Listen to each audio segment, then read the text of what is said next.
салому алайкум дӯстдорон ва ҳаводорони канали Тавозуни ҳақиқат. Умедворам ҳамаи шумо созу хубед. имрӯз бо хости худованд ба ин комментария навистагӣ ҷавоб медиҳем. агар мард дар хоб бубинад ки занаш ҳомила аст, хушиҳои зиндагӣ насибаш мегардад ё хабари хуш мешунавад. нафаре ки худро ҳомиладор хоб мебинад, сарваташ афзун ва зиндагии осоишта насибаш мегардад. рафту духтари хона ё зани бешавҳар дар хоб худро ҳомила бубинад, ба шавҳар мебарояд. зани пиронсол ҳомиладорӣ хоб бубинад, бемор мегардад.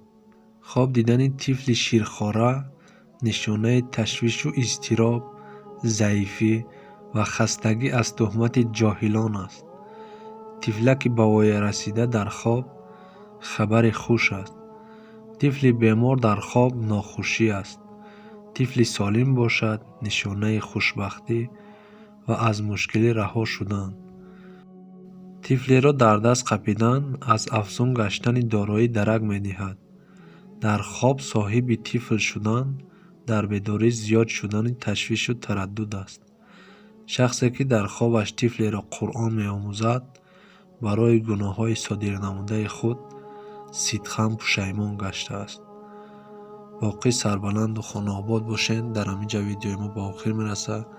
агар шумо саволе дошта бошед дар комментария бинависед, мо ҳатман ҷавоб медиҳем. худованд ёру мададгори шумо бошад.